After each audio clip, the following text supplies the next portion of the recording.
nos vamos a enfocar principalmente a las manifestaciones en pacientes crónicos, ¿ok? A ese daño en el riñón de manera permanente y que ha ido avanzando con el tiempo, ¿ok? También recuerden que nosotros como odontólogos tenemos la capacidad y tener que estar conscientes que este tipo de enfermedades están asociadas a muchas enfermedades. Acuérdense que esto es doble vía. Cuando el paciente presenta una enfermedad renal crónica, el paciente puede llegar a manifestar otro tipo de enfermedades, por ejemplo, hipertensión, ¿sí? Diabetes, hipertiroidismo, ¿sí? Muchos, anemia, etcétera. Y viceversa, pacientes hipertensos, pacientes diabéticos, pacientes con triglicéridos, colesteroles altos, también pueden desarrollar algún tipo de enfermedad renal crónica. Entonces, no se les olvide que esto es doble vía. Si un paciente llega a su consultorio y ustedes ven que el paciente no se cuida la hipertensión, no toma medicamentos para la diabetes, no toma medicamentos para triglicéridos y colesteroles, piensen, no estoy diciendo que es mandatorio, pero piensen que el paciente puede llegar a provocarse o puede llegar a tener algún tipo de patología a nivel de los riñones y viceversa, ¿verdad? Si un paciente como el de Joab llega a la clínica y tiene una enfermedad renal crónica, siempre piensen que este tipo de pacientes pueden llegar a tener problemas sistémicos, como por ejemplo digestivos, neurológicos, cardiovasculares, respiratorios, eh, de cardiovascular ya lo mencioné, triglicéridos, colesterol, etcétera. Entonces, vayan en función de eso. ¿Por qué? Porque puede ser que el paciente esté controlado tal vez de la enfermedad renal, pero ¿qué pasa, por ejemplo, si tal vez puede tener algún problema, un trastorno cardiovascular? Entonces, ahí es entonces donde ustedes vienen y tratan la manera de poder unificar el criterio y tomar la mejor decisión para su paciente. ¿Ok? A lo que voy acá, muchachos, es que ustedes, aquí en este tipo de pacientes, y esto lo digo casi que en un 90% de los casos, el paciente ya sabe que está enfermo, ¿sí? Cuando ya llegan a etapas muy graves o muy grandes, el paciente ya lo sabe. Entonces, en algunos casos no va a ser tan necesario que ustedes indaguen o investiguen porque el paciente ya les va a contar la historia, ¿sí? Entonces, a través de la historia que les va a contar, ya ustedes pueden tomar una decisión. Entonces, es muy poco probable que un paciente pueda llegar sin saber que tiene una enfermedad renal porque las manifestaciones pues son bastante claras y específicas, pero la mayoría de ellos ya lo saben. Entonces esa es la historia que les van a contar ustedes, cuántos medicamentos toman, como mencionó, ¿verdad? 8 pastillas diarias, entonces hay que indagar qué está tomando, ¿ok? Entonces para que ustedes puedan tomar esa decisión y decidir si es factible quitarla en ese momento o dejarle una terapia analgésica en lo que el paciente pues se puede trabajar y le pueden hacer la extracción. Entonces, esto es prácticamente de manera de recordatorio, no me voy a meter en esto, ¿verdad? Solo recuerden las funciones de los riñones a grandes rasgos, ¿verdad? Que prácticamente va a ser el desecho de toxinas o filtrar residuos y toxinas. Esto es importantísimo, muchachos. Sintetiza y libera hormonas. Acuérdense que dentro de los riñones arriba tenemos las famosas glándulas suprarrenales, si se acordarán. Y en estas glándulas se sintetizan una cantidad de hormonas que dentro de las más importantes van a ser, por ejemplo, la eritropoyetina o la eritropoiesis, que prácticamente es la formación de glóbulos rojos, ¿sí? Entonces aquí es en donde ustedes empiezan como a amalgamar, empiezan ustedes a unir muchas cosas, ¿ok? Si el paciente tiene una enfermedad renal y está provocando una pérdida en la función de la eritropoiesis, por ejemplo, entonces, ¿qué va a pasar? Va a haber una disminución de glóbulos rojos. Y al haber una disminución de glóbulos rojos, el paciente probablemente va a estar en un proceso anémico, va a tener anemia, ¿sí? Entonces, cuando hay un proceso de anemia, generalmente el paciente también presenta eh, problemas a nivel del sistema inmunológico. Entonces el paciente está más susceptible a infecciones. Entonces el paciente, ¿será que le podemos quitar la pieza? ¿Será que le podemos hacer este tratamiento? Es decir, es aquí donde ustedes vienen y empiezan como a estirar este hilo y lo empiezan jalando para que ustedes vean esta importancia de este tipo de pacientes. Como bien mencionó también Alejandra, importantísimo, el metabolismo de medicamentos. ¿Sí? Nosotros recetamos una gran cantidad de medicamentos, como les dije, analgésicos, antibióticos, eh, también benzodiazepinas, ansiolíticos, etcétera. Entonces, hay que establecer qué medicamentos son buenos, qué medicamentos son malos, qué medicamentos pueden llegar a provocar algún tipo de problema a nivel renal. Acuérdense que eh, ahorita lo vamos a ver más adelante, pero el problema de los medicamentos es que prácticamente como no hay una filtración como tal, hay una acumulación del medicamento, ¿sí? No se filtra. Entonces, si está acumulado, podemos llegar a provocar una toxicidad en el riñón y esto puede llegar a ser perjudicial para el paciente. Y sobre todo, pues filtración de sangre. Entonces, vean todo esto mucho. Y es aquí donde empieza lo interesante y lo importante como ustedes, como odontólogos, ¿verdad? Futuros odontólogos, en donde ustedes van a tomar ciertas decisiones. Entonces, vean, las enfermedades renales crónicas a largo plazo y los daños que puedan llegar a causar pueden provocar anemias. Anemias es importantísimo para nosotros, ¿ok? Hemorragias anormales, va a haber una disminución en los factores de coagulación y sobre todo también pueden haber coagulopatías, o sea, se pueden llegar a formar coágulos. Esto es importante, no se les olvide y lo pueden apuntar. En una enfermedad renal crónica puede haber unas formaciones de coágulos y también en algunas ocasiones pueden haber trastornos de coagulación en donde pues obviamente no se pueda formar, ¿ok? Pacientes hipertensos, se los mencioné, ¿verdad? Generalmente estos pacientes van muy asociados con la hipertensión arterial. Hay un aumento de la hipertensión, entonces, pues, tal como lo dice, ¿verdad? Hay un aumento de la tensión arterial y esto puede llevar también o conllevar a problemas cardiovasculares. Desbalances de electrolitos, ¿por qué? Porque prácticamente la orina no elimina todos los residuos, entonces hay una acumulación como tal. Deficiencias óseas, ahorita vamos a ver y se los voy a explicar cómo es que funciona esto. Y llegar al punto también de poder llegar a padecer algún tipo de diálisis o de tener un tratamiento como diálisis o un trasplante renal. ¿Sí? Entonces, ahorita como les digo es cuando ustedes tratan la manera de unificar eso. Y les pongo el ejemplo. Cuando hablamos de deficiencias óseas, ¿por qué les hablo de deficiencias óseas?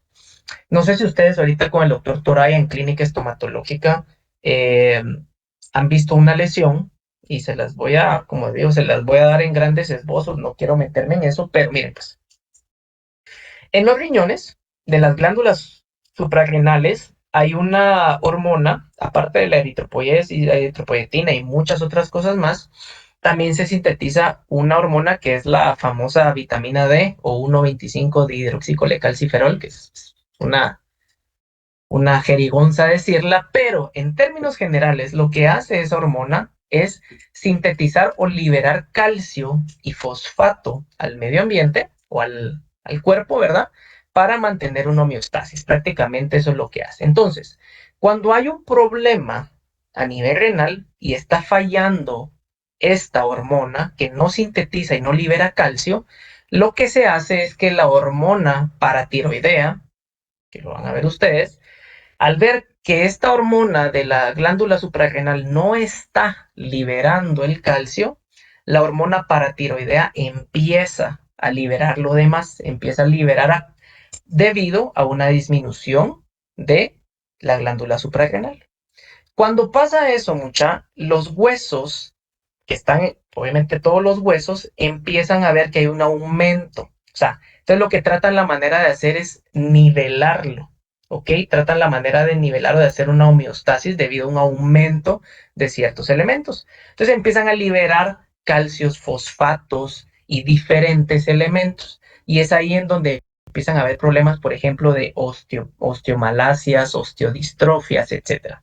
No sé si ustedes, el doctor Toraya, ya vieron una patología asociada a esta enfermedad. Les pregunto, ¿o no han llegado a eso todavía?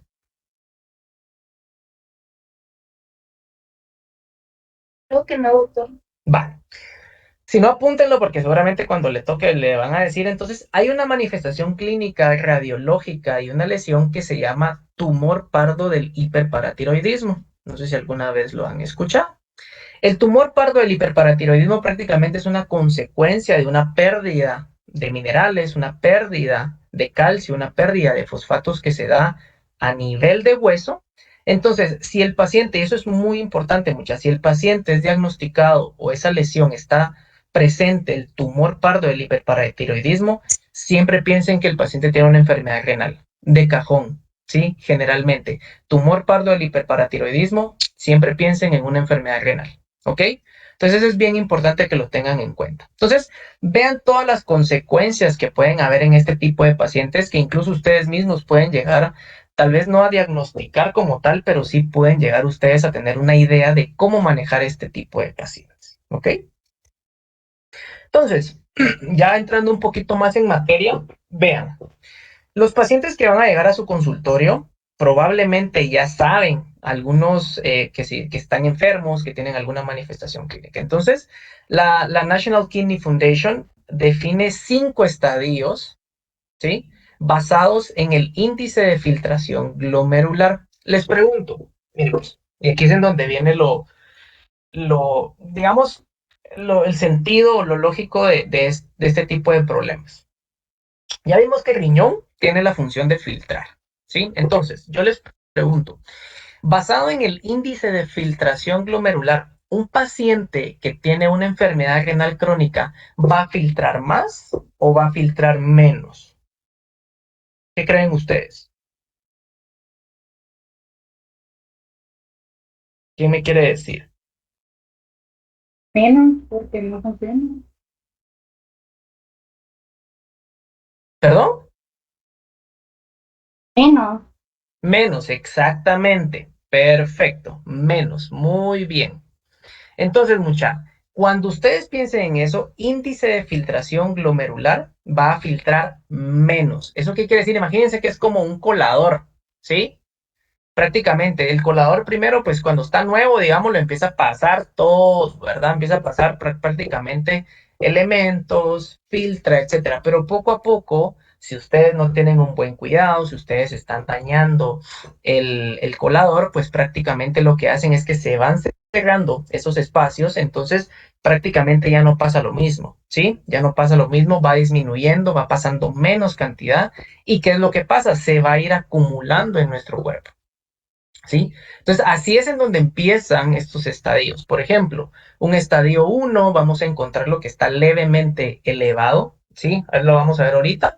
Aquí ya empieza en el estadio 2 va a haber una pequeña disminución. En un estadio 3 va a haber una considerable disminución de la filtración glomerular.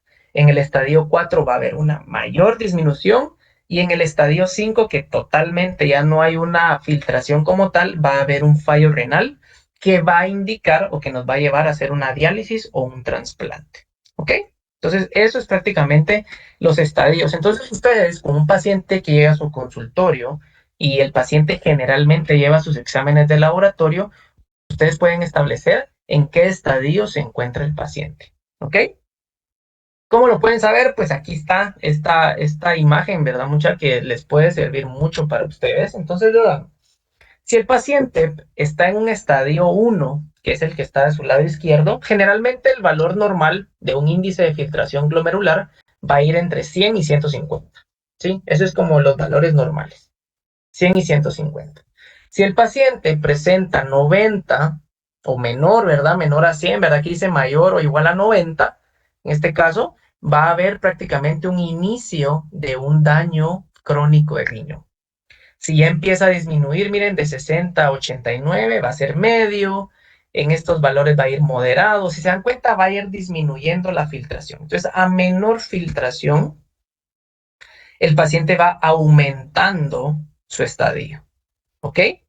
Entonces, a manera que va a ir aumentando el estadio, vean esto que está a su lado derecho, donde dice frecuencia de condiciones de comorbilidad, el porcentaje de tener otro tipo de manifestación sistémica aumenta, ¿sí? Por ejemplo, en un estadio 1, el porcentaje que el paciente pueda tener anemia es del 4%, que el paciente pueda tener hipertensión arterial sube al 40%, HTN es hipertensión arterial y DM es diabetes mellitus, ¿sí? Entonces vean eso, a manera que va disminuyendo la filtración, aumenta el estadio y aumenta las probabilidades o las comorbilidades de tener una manifestación asociada a. ¿Sí? Entonces, aquí es en donde van subiendo diferentes enfermedades. Entonces, siempre piensen ustedes, si el paciente está en un estadio 3, en un estadio 4, piensen siempre que el paciente probablemente va a tener alguna manifestación o alguna enfermedad asociada a hipertensión, diabetes, hipertiroidismo, dislipidemias, etcétera. Entonces, el abordaje va a ir cambiando, el abordaje va a ser totalmente distinto. ¿Ok? ¿Vamos bien hasta ahorita, mucha? ¿Sí? Que me ponen un dedito que todo va bien, virtual. Si tienen alguna duda, me van contando. Nítido, perfecto, gracias, Jacqueline, muy bien. Sigamos, pues, muchas gracias, Sara, perfecto. Entonces, vean los famosos signos y síntomas que puede llegar a tener un paciente en el consultorio dental, ¿ok?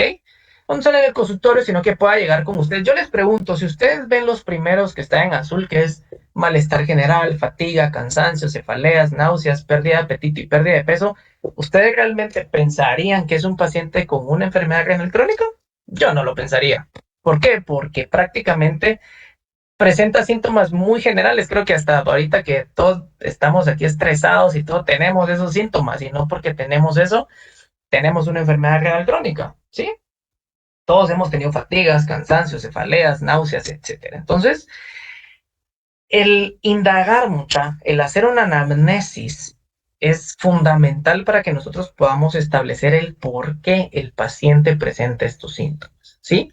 Y nosotros tener la habilidad y la capacidad en algún momento de sospechar la presencia de una enfermedad renal, ustedes poder solicitar exámenes de laboratorio, ¿sí? No para diagnosticarlo. Ojo con esto, nosotros no diagnosticamos una enfermedad. Nosotros sospechamos de una enfermedad y poder hacer una interconsulta con un médico para que el médico realmente diagnostique la enfermedad, ¿ok? En estadios ya más avanzados, ya un estadio 4, un estadio 5, el paciente ya va a padecer anemia, insomnio, orina negra, nicturia, que prácticamente la nicturia pues es levantarse en las noches a orinar, ¿verdad? De manera repetitiva, ¿verdad? No de manera normal, y dolores óseos, sobre todo por lo que les expliqué anteriormente, ¿verdad? Por la famosa osteomalacia o osteodistrofia asociada a la disminución de calcio en el hueso por tratar de nivelarlo en el medio ambiente. Entonces, ¿a qué voy con esta presentación? La interconsulta médica es fundamental, es importante para ustedes.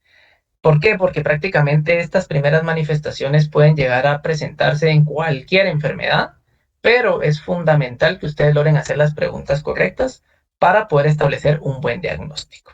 ¿Ok? Ahora, no me voy a meter a esto, solo quisiera saber, ¿alguien de ustedes sabe en sí qué es diálisis? O sea, ¿qué es en realidad? ¿Qué se hace? ¿Cómo es la cosa? ¿O no tienen alguna idea? ¿Alguien que me quiera decir?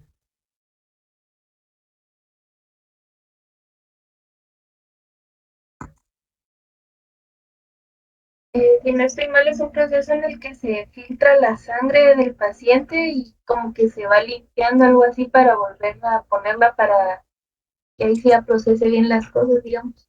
Exactamente, muy bien. Muchísimas gracias, Alejandro. Perfecto. Entonces, vean, mucha, en términos generales, la diálisis es el proceso en la cual, como bien mencionó, se filtra o se saca la sangre del paciente, ¿sí? Pasa por una máquina, se limpia, se eliminan las toxinas, los residuos, etcétera, y vuelve a entrar al cuerpo de una manera limpia, ¿sí? Entonces, prácticamente es el proceso de diálisis.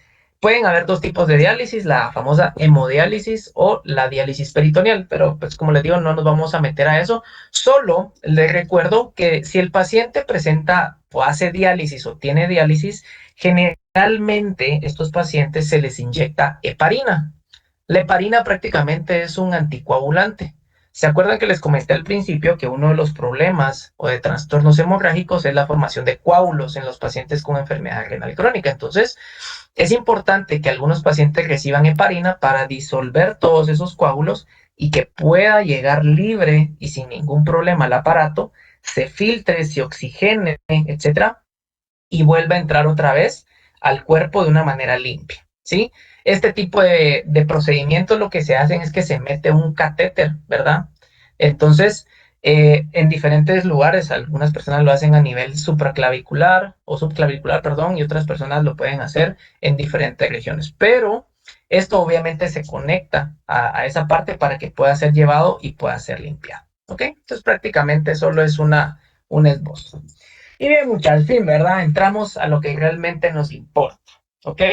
El famoso manejo odontológico. ¿Cómo voy yo a atender este tipo de pacientes? Sí, yo sé que la primera parte tal vez pues, esté aburrida, pero me era importante para que ustedes pudiesen comprender cómo es ese tipo de procesos, ¿ok? Entonces, el manejo odontológico de estos pacientes, como les digo, va a ser bastante peculiar, sobre todo porque, como les digo, estos pacientes ya saben generalmente, ¿sí? Ya tienen una idea que están padeciendo algún proceso renal, entonces ustedes tienen que indagar mucho para conocer qué está tomando, si recibe diálisis, no recibe diálisis, cómo se siente, si ha tenido algún tipo de problema. Entonces, aquí les dejo algunos datos o algunos tips que les van a servir a ustedes. Por ejemplo, primero, si un paciente llega a su consultorio y les dice que tiene una enfermedad renal crónica, hay que primero establecer el estadio en el que se encuentra. Si es estadio 1, 2, 3, 4 o 5.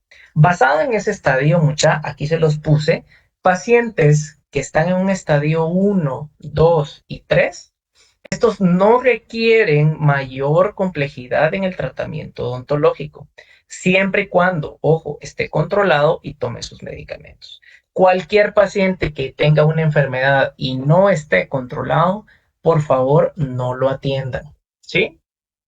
Independientemente si es una enfermedad renal crónica o puede ser cualquier tipo de enfermedad, no lo atiendan, ¿sí? Siempre hagan que el paciente esté controlado para que ustedes puedan estar, pues, protegidos. Claro, aquí estamos hablando en procedimientos bastante invasivos, pero si el paciente, por ejemplo, llega, voy a decir, por un sellante, prácticamente ustedes no podrían ustedes negarse a un paciente a colocarle un sellante. ¿Por qué? Porque no requiere un tratamiento invasivo como tal. Claro, si ustedes quieren poner, pues, como les digo, grapa y anestesia y etcétera, pero es ahí donde ustedes tienen que considerar qué pesa más, ¿sí? Si vale la pena por un sellante colocarle anestesia, por la grapa, colocarle la grapa y hacer todo el procedimiento, o simplemente pudiesen hacer tal vez un tratamiento de aislamiento relativo para poderle colocar el sellante, ¿sí? Estoy pensando, pero prácticamente, obviamente no van a comparar ustedes un sellante con una extracción quirúrgica de un paciente que tiene dolor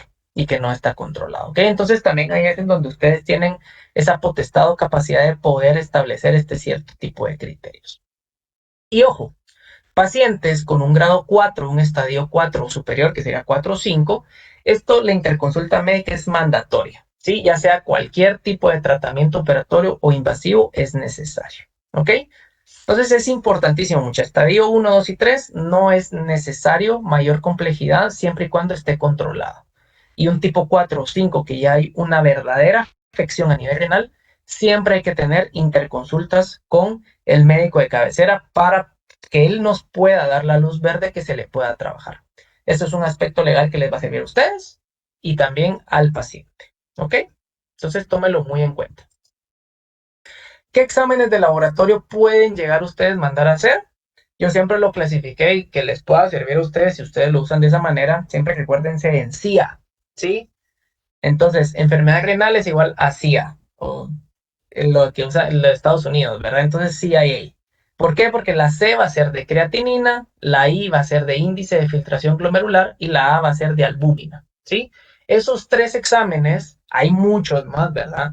Pero estos tres exámenes nos pueden ayudar y nos pueden ayudar a saber si efectivamente el paciente está teniendo un trastorno o una enfermedad renal y en qué estadio lo podemos clasificar, ¿ok? Entonces, no se les olvida, así es como yo lo aprendí, así me funcionó a mí. Si a ustedes les funciona, fabuloso. Si ustedes se lo quieren aprender de otra forma, no hay ningún problema. Entonces, siempre no se les olvide, enfermedad renal igual a CIA, ¿sí? C de creatinina, I de índice de filtración glomerular y A de albúmina. No voy a entrar en materia en eso. Como se los dije al principio, ustedes no pueden diagnosticar una enfermedad, ¿ok? Eso es importantísimo. El que diagnostica es el médico. Ustedes pueden tener la capacidad de mandar a hacer exámenes de laboratorio por sospechas de algún padecimiento sistémico. Pero al final de cuentas, quien realmente lo diagnostica es el médico. Por favor, no se les olvide eso. Entonces, ahora bien, ¿qué va a pasar cuando nosotros necesitamos dejarle algún tipo de medicamento al paciente? Entonces, vean, antibióticos, pacientes que estén en un estadio 1, 2 y 3 siempre y cuando no reciban diálisis, no es necesaria una terapia antibiótica o antibioterapia profiláctica, ¿ok? Procedimientos más invasivos, ¿sí? En pacientes con enfermedad renal crónica superiores a nivel 3, o sea, 4 y 5, siempre, siempre, siempre hacer interconsulta médica por la necesidad de utilizar este tipo de antibióticos, ¿ok? Eso es importantísimo, mucha. En cuanto a hemorragias, lo mencionó Joab en su momento cuando platicamos, que estos pacientes pueden llegar a tener trastornos de coagulación. Entonces, cuando ustedes vayan a hacer alguna extracción, necesiten hacerla porque el paciente le duele, porque el paciente ya no aguanta, por favor, es importante que soliciten exámenes de coagulación, TP, TPT, INR, hemoglobina y hematocritos. ¿Ok? ¿Para qué? Para que ustedes puedan establecer el grado de coagulación del paciente y si es viable o no es viable poder hacer la extracción. ¿Ok? Entonces no se les olvide eso, por favor, muchachos. Consideraciones farmacológicas, ya lo mencionó también Alejandra en su momento, ¿verdad? La toxicidad que podemos llegar a provocar en el riñón. Entonces, si nosotros hacemos el ejercicio de poder establecer todo lo que venimos platicando, ¿verdad? De decir, bueno, cuando hay una disminución en el índice de filtración glomerular, quiere decir que no se está filtrando bien todo, ¿ok? Entonces, si vengo yo y le dejo voy a dar un medicamento como tal, la aspirina, por ejemplo, se voy a inventar. Le estamos dejando aspirina cada 6 horas de, no sé, 500 miligramos, por ponerles un ejemplo. Lo que estamos haciendo es que no estamos dejando que el riñón esté depurándolo como debiese ser. No hay una filtración. Entonces, si yo le estoy metiendo el medicamento cada 6 y cada 6 y cada 6 y cada 6, lo que estoy haciendo es que el medicamento no se esté depurando y lo único que estoy provocando es que se esté acumulando en el sistema. ¿Ok? Y lo que voy a provocar es eso, una toxicidad en el paciente y una toxicidad en el riñón. Entonces, ahí es importantísimo porque podemos causarle una sobredosis al paciente del medicamento. Entonces, ¿qué es lo que se debería de hacer? Bueno, si el medicamento se receta cada 6 horas, si es un paciente con un trastorno renal bastante severo, tipo 4, tipo 5, yo no lo dejo cada 6. Yo lo que voy a hacer es que lo voy a dejar cada 12, ¿sí? Aumento el tiempo. ¿Para qué? Para que durante esas 12 horas, la primera pastilla de 500 miligramos me permita depurar ese medicamento y a las 12 horas vuelvo a dar el medicamento y lo vuelve a depurar. Entonces es menor la capacidad o el menor el riesgo que se acumule dentro del cuerpo. ¿Por qué? Porque estoy dejando tiempos mucho más amplios. No sé si me explico, no sé si me entendí esa parte mucha. ¿Sí se entendió? ¿Sí? Va. Entonces, debemos saber qué droga usar, cuál evitar y qué posología utilizar. Por eso les digo, la mayoría de drogas se excreta a nivel renal con capacidad nefrotóxica. Frecuenta y posología debe ser ajustada durante la enfermedad renal. Pero, ¿qué medicamentos, mucha, son los que podemos recetar? Entonces, vean, estos medicamentos que les estoy poniendo acá van a ser los principales nefrotóxicos. ¿Qué quiere decir eso? Los que debemos evitar recetar en un paciente. ¿Ok? Dentro de los aminoglucósidos, no sé si ustedes ya lo vieron en farmacología, pero generalmente eso no lo recetamos, ¿verdad? Que prácticamente es la gentamicina, todo lo que termina en cina, ¿verdad? La gentamicina, eh, la neomicina, etcétera. Entonces, todos esos medicamentos aminoglucósidos, evitar recetarlos. Nunca los recetamos de todas formas, entonces no hay ningún problema. Tetraciclinas tampoco es algo que habitualmente nosotros como odontólogos recetemos. Aciclovir sí, en pacientes obviamente con un cuadro de herpes viral, ¿verdad? Entonces, ojo con eso, porque si es un paciente con una enfermedad renal crónica y recetamos aciclovir, sí podemos llegar a producir una nefrotoxicidad en el riñón. Entonces, mucho ojo con ese. Aspirinas, dexketoprofeno, que ahora está de moda y que nos encanta recetarlo por todos lados, ¿verdad? En cualquier tipo de molestias después de una extracción o algo, ojo con esto, el famoso Enantium, ¿sí? O Dexkedol, si lo quieren ver. El dexketoprofeno también es nefrotóxico, entonces mucho ojo con eso, evitar recetarlo por una posible nefrotoxicidad. El acetaminofén se los marqué en azul, mucha, porque este es nefrotóxico. Sin embargo, es el que mayor podría tolerar el riñón al momento de recetar. ¿Ok? Acuérdense que el acetaminofén, pues quiera que no, pues es analgésico, antiinflamatorio, pues dos que, y es antipirético. Pero el acetaminofén puede ser un medicamento que podemos utilizar en estos pacientes dependiendo del estadio y mucho ojo, siempre, pues obviamente estableciendo ciertos criterios. Antiinflamatorios no esteroideos, ¿sí? ¿Se acuerdan cuáles son los AINES? Sí, ¿verdad? Mucha ibuprofeno, el Dexque, indometacina, meloxicam, bla, bla, bla, ya todos ustedes lo saben. Entonces, de aquí, no todos van a ser, pues, nefrotóxicos, ¿verdad? Ahorita lo vamos a ver. Acá les tengo un artículo que se los voy a enviar a través de la doctora, que me gustó mucho, que es un artículo que habla prácticamente del manejo de pacientes renales, que van a también que leer, que les va a servir un montón para que ustedes pues puedan conocer un poquito. Entonces, ojo con eso, de todos los medicamentos que están acá, acetaminofén es el ideal dentro de los posibles nefrotóxicos que ustedes pueden recetar, ¿ok? Entonces vean, aquí les tengo esta, si le quieren tomar foto y todo, yo me tomé la libertad de poderles marcar lo que más recetamos nosotros como odontólogos, ¿verdad? Y que nos puede servir. ¿Y por qué se los traje acá? Porque miren, pues, el acetaminofén, aquí obviamente ellos utilizan una dosis gringa, ¿verdad? Aquí nosotros es raro que tengamos de 650, generalmente es de 500 miligramos. Entonces vean, aquí dice el acetaminofén es de 650 miligramos cada 4 horas, generalmente. El metabolismo o la ruta de eliminación o metabolismo es a nivel del hígado. Vamos bien, ¿sí? Aquí menciona que si tiene que ser removido si el paciente tiene diálisis, ¿sí? Aquí dice, si el paciente tiene hemodiálisis, sí se quita. Si el paciente tiene diálisis peritoneal, no se quita. Ojo con esto, muchachos. ¿Por qué? Porque aquí es en donde viene lo que les mencioné de poder ampliar los tiempos.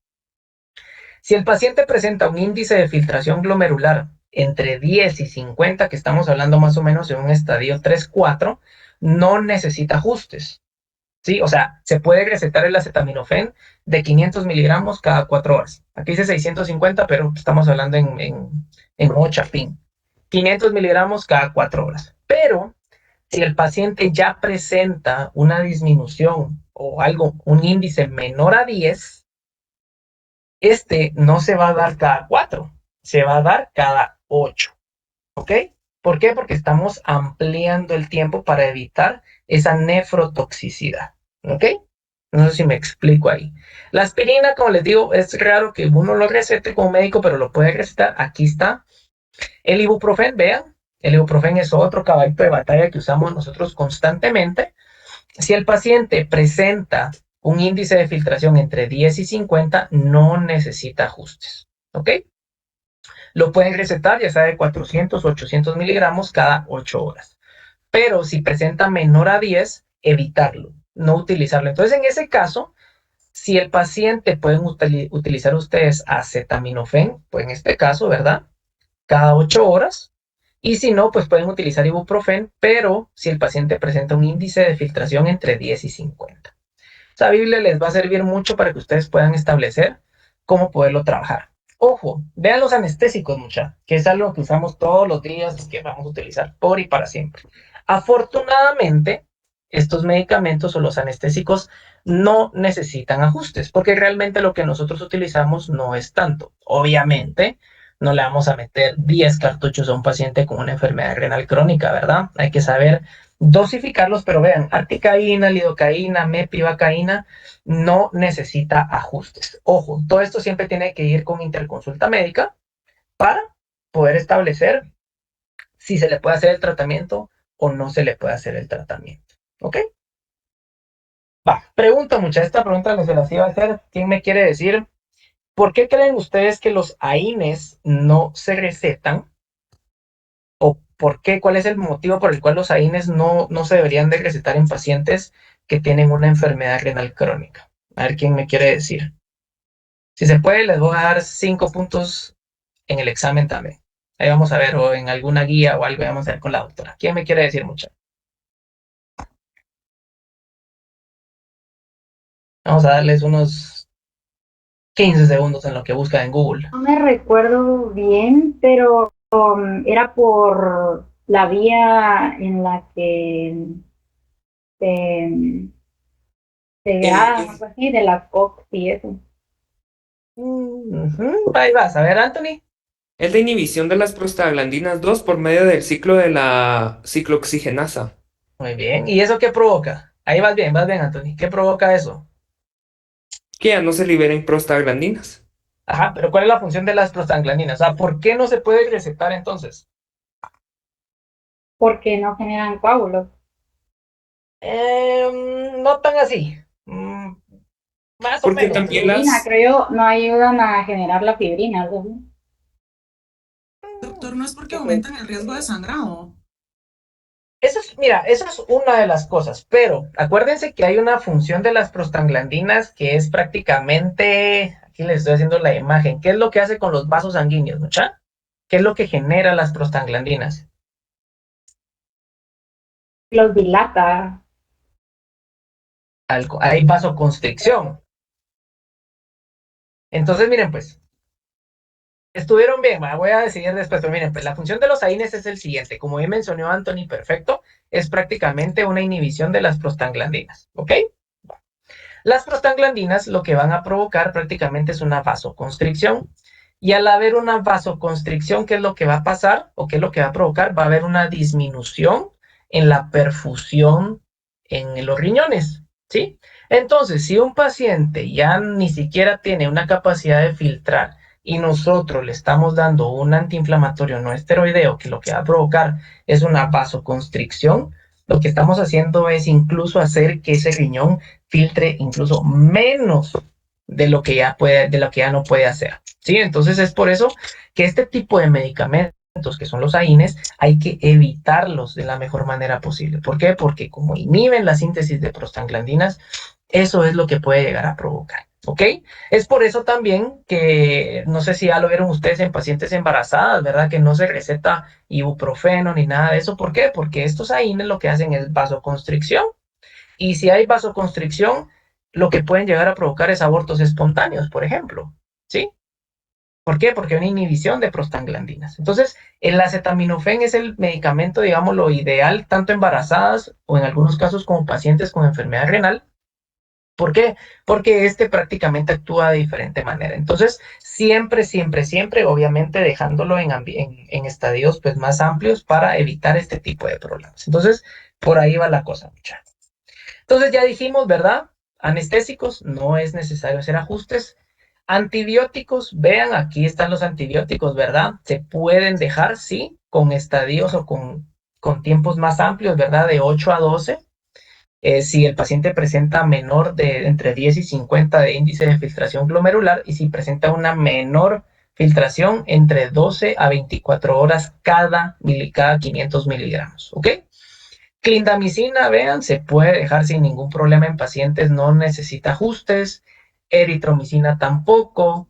Algunas benzodiazepinas como el Valium, ¿verdad? O diazepam también se puede dejar. Es decir, aquí tienen ustedes una lista de lo que pueden hacer, ¿ok?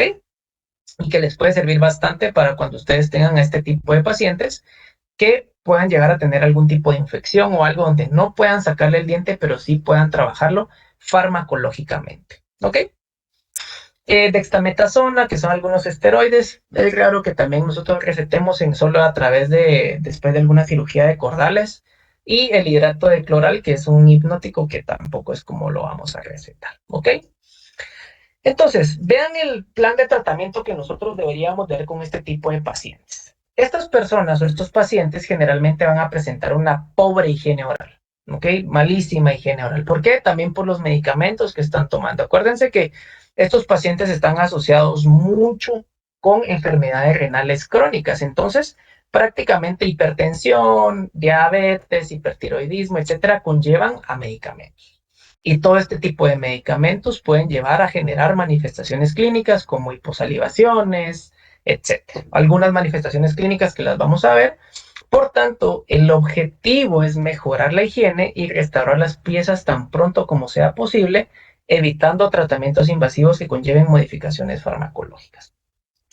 Lamentablemente, la cultura, pues aquí en Guatemala, pues no es la ideal, ¿verdad? Obviamente, pues los pacientes hasta última hora ya llegan a la clínica, pero lo ideal es de que si el paciente es diagnosticado con una enfermedad renal crónica, poderlo trabajar lo más pronto posible para evitar a priori o a largo plazo hacer procedimientos más invasivos. Eso sería lo ideal, ¿verdad? Pero pues del dicho al hecho hay un trecho.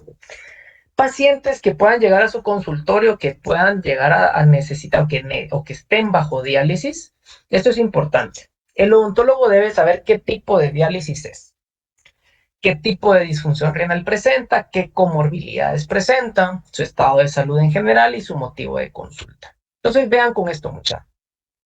Pacientes que reciben hemodiálisis, como les digo, como llevan un catéter acá, no es tanto en sí el procedimiento de la hemodiálisis, sino que prácticamente es el riesgo de poder llegar a tener una infección, una sobreinfección en esa fístula que pueda llegar a provocar una bacteremia y esa bacteremia puede llegar a causar una endocarditis. Entonces, si es un paciente que recibe diálisis y lo están haciendo, por ejemplo, en su casa o no a nivel hospitalario, vean ustedes prácticamente que esto no, que la fístula donde se está poniendo no esté infectada. ¿Por qué? Porque entonces sí tienen que dejar antibioterapia profiláctica si en dado caso ustedes van a hacer un procedimiento quirúrgico, una exodoncia, una cirugía de cordales, etcétera. ¿Sí? Entonces, vayan más allá con eso, siempre piensen en este tipo de situaciones que puedan llegar a pasar y que lamentablemente, por eso les puse acá, miren, pacientes con diálisis peritoneal no presenta mayor problema, porque ese es otro tipo de procedimiento. El mayor problema van a ser pacientes con hemodiálisis, ¿ok? ¿Por qué? Porque prácticamente pues puede haber una susceptibilidad a infecciones. Ojo con eso. Esto, si quieren, pues lo pueden leer, no vamos a meternos mucho a esto, prácticamente habla de unas recomendaciones de profilaxis antibiótica para el uso de dispositivos cardiovasculares no valvulares, como por ejemplo, pues la colocación del catéter arteriovenoso para la hemodiálisis, que eso pues se los voy a dejar ahí para que ustedes lo puedan leer más adelante. Así vamos avanzando. Y por último, muchas las recomendaciones como parte de la situación odontológica que nosotros podemos tener, mucha, por favor. Entonces, si el paciente tiene hemodiálisis y recibe hemodiálisis, se los comenté, estos pacientes generalmente reciben heparina, entonces puede alterar los niveles de coagulación. Entonces, es mandatorio, como ustedes siempre, mandar a hacer exámenes de coagulación, TP, TPT, INR, hemoglobina, hematocrito, ¿ok? Para saber que el paciente se encuentra en parámetros normales y que no va a haber algún tipo de problema. Siempre, de todas formas, ustedes en su consultorio siempre tienen que tener agentes hemostáticos como pues, el ácido transenámico, gel foam, suturas, etcétera, para poder controlar si en dado caso pues existe algún tipo de hemorragia.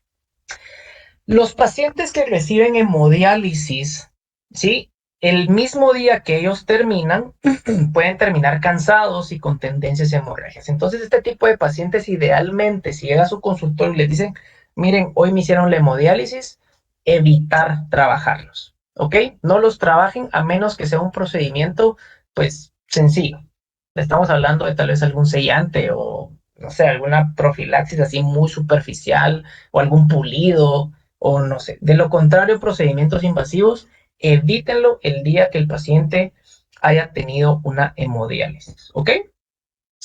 Procedimientos quirúrgicos invasivos, si el paciente recibe hemodiálisis, se recomienda un día después de la hemodiálisis, ¿ok? Entonces, por eso les digo, ahorita les pongo el ejemplo. Imagínense que el paciente recibe hemodiálisis 3 veces a la semana, y es por eso el caso clínico que les puse. Entonces, lo recibe lunes, miércoles y viernes, ¿ok? Va. Imaginémonos que el paciente llega el viernes al consultorio para decirles que quiere hacerse una extracción. Entonces, ustedes, como es el mismo día que le hicieron la hemodiálisis, no lo pueden atender. Entonces, lo ideal sería atenderlo un día después. ¿Por qué? Porque prácticamente como estos pacientes reciben heparina, el anticoagulante lo que va a hacer es, pues, obviamente no va a haber coagulación. El cuerpo aproximadamente tarda unas 6 horas más o menos, en poder depurar la heparina, pero lo ideal es trabajarlo al día siguiente. Se le trabaja al día siguiente, o sea, si es viernes, se le hace la exodoncia el sábado, descansa el domingo, ¿sí? Y el lunes, pues ya va a recibir su hemodiálisis. ¿Ok? Entonces, así es como teóricamente se debería poder abordar. Claro, si llega un lunes, ustedes lo pueden trabajar el día martes, por ejemplo, ¿verdad? Entonces, siempre, si le van a hacer algún procedimiento invasivo o quirúrgico, por favor, siempre un día después de que el paciente haya recibido su hemodiálisis. ¿Ok? No se les olvide. Y vean muchas las posibles manifestaciones orales en pacientes con enfermedades renales, ¿verdad? Podemos encontrar palidez, pigmentaciones, petequias en la mucosa oral, ¿verdad?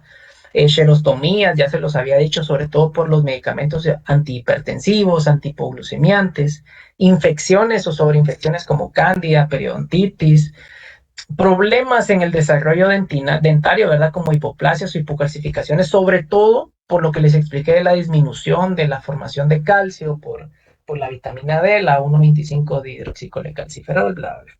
Osteodistrofia, se los mencioné, ¿verdad? El tumor pardo del hiperparatiroidismo, siempre asociado a. Y la estomatitis urémica, que esto generalmente son pacientes que ya están en un estadio bastante complejo, y es muy raro verlo, pero solo para que vean ustedes cómo pueden, tal vez incluso a través de un buen examen intraoral, ustedes pueden llegar incluso a diagnosticar, digámoslo, a diagnosticar o establecer ciertos criterios que el paciente pueda llegar a presentar algún tipo de enfermedad renal crónica. ¿Ok? Entonces, muchachos, ahí les dejo, ¿verdad? Nuevamente la pregunta. ¿Qué es lo que harían ustedes entonces? Paciente de 20 años de edad que recibe diálisis 3 veces a la semana, llega a consulta para hacerse una extracción de la pieza 7. ¿Qué harían ustedes, muchachos? A ver, ya después de todo lo que hablamos, ¿qué harían ustedes entonces? ¿Quién me quiere decir? Se dijo que iba a tenerlo al día siguiente de la diálisis por la heparina. Muy bien, atenderlo al día siguiente, perfecto. Y sobre todo, lo más importante, ¿verdad, muchachos? Que fue lo que mencionó Joab, es siempre la interconsulta médica. ¿Ok? Siempre hacer la interconsulta, siempre mandarlo con su nefrólogo, que el nefrólogo o el médico tratante nos envíe una constancia que el paciente se encuentra estable, se encuentra en parámetros normales, se encuentra bien, para que nosotros podamos no tengamos ningún problema al momento de hacer la extracción, ¿ok? O algún procedimiento invasivo. ¿Ok? Entonces, prácticamente eso es lo que teóricamente deberíamos de hacer, ¿verdad? Obviamente las situaciones van a ir cambiando, pueden ser que existan diferentes situaciones.